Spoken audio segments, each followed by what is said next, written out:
Hi friends, എല്ലാ കൂട്ടുകാർക്കും പുതിയൊരു റിവ്യൂയിലേക്ക് സ്വാഗതം.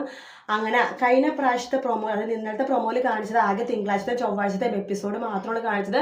മനോഹറിന്റെ ഭാഗങ്ങൾ മാത്രമേ കാണിച്ചുള്ളൂ. അതും ഒരു ദിവസത്തെ ഭാഗം തന്നെയാണ് കാണിച്ചുകൊണ്ടിരുന്നത്.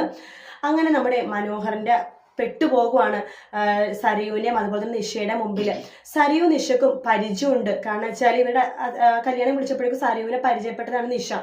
അതുകൊണ്ട് തന്നെ ഇവർ തമ്മിൽ സംസാരിക്കുമ്പോഴും ഇവരുടെ ഭർത്താക്കന്മാരുടെ കാര്യങ്ങൾ ഇവർ എന്തായാലും സംസാരിക്കുമെന്ന് ഉറപ്പാണ്. നിഷ സത്യങ്ങൾ അറിഞ്ഞ സരയുവിനെ എന്തായാലും വെച്ചേക്കില്ല. കാരണം സരയുവിനെക്കാളും ഇടിവെട്ട സാധനമാണ്, അല്ലെങ്കിൽ പിടിവിട്ട സാധനമാണ് നിഷ എന്ന് പറയുന്നത്.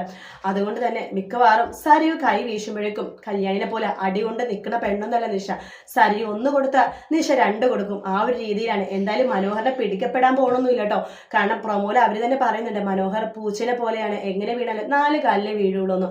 അതുകൊണ്ട് തന്നെ മനോഹർ എന്തായാലും പിടിക്കപ്പെടുമെന്നില്ല. മനോഹർ അങ്ങനെ തന്നെ നിൽക്കും. ഇപ്പൊ എന്തായാലും പിടിക്കപ്പെടില്ലെങ്കിലും സത്യം അറിയാമുള്ളത്, ആദ്യം അറിയാമുള്ളത് നമ്മുടെ കല്യാണിയും കിരണും മേഘനയും തന്നെയായിരിക്കും. അവരുടെ വായു തന്നെയായിരിക്കും. പിന്നെ ഷാരി ഈ സത്യം അറിയണത്. ഷാരി അറിഞ്ഞാൽ പിന്നെ എന്താണ് സംഭവിക്കുന്നത് അറിയാലോ. കരഞ്ഞ് ബഹളം ഉണ്ടാക്കി വിഷമത്തോടെ ഇരുന്നിരുന്നിരുന്ന് അവസാനം ആ സത്യം പതുക്കെ പതുക്കെ പതുക്കെ സരയുവിലേക്ക് എത്തും. അങ്ങനെ സരയു മനസ്സിലാക്കും തന്റെ ഭർത്താവ് ഒരു കല്യാണ വീരനാണ്, അല്ലെങ്കിൽ കല്യാണ രാമനാണ് എന്നുള്ള സത്യം. അത് മാത്രമല്ല, സരയു ഗർഭിണിയായിരിക്കെ തന്നെ, അതായത് ഏതെങ്കിലും പെണ്ണെ കല്യാണം കഴിച്ചാൽ ആ ഗർഭിണിയാവുമ്പോൾ തന്നെ ഉടനെ തന്നെ അടുത്ത പെണ്ണെ കല്യാണം കഴിക്കുന്ന സ്വഭാവമാണ് മനോഹരൻ എന്ന് പറയുമ്പോൾ ഒരു പെണ്ണ് സഹിക്കില്ല. കാരണം സ്വന്തം ഭർത്താവ് ഒരു കൊള്ളയടിക്കാരനായാലും, മോഷ്ടാതാവാതെ നുണ പറയുന്ന ആളായാലും, വെള്ളമടിക്കാരനായാലും ഏത് പെണ്ണും ഏറെക്കുറെയൊക്കെ സഹിക്കും, സ്നേഹം ഉണ്ടെങ്കിൽ.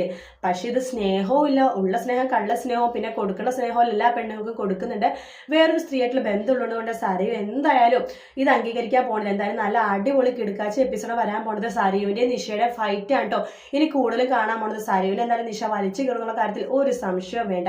വീഡിയോ ഇഷ്ടപ്പെട്ടെങ്കിൽ ലൈക്ക് ചെയ്യാൻ മറക്കരുത്, സബ്സ്ക്രൈബ് ചെയ്യാൻ. മറ്റൊരു വീട്ടിൽ നാളെ രാവിലെ കാണാം. Good night, take care, bye bye.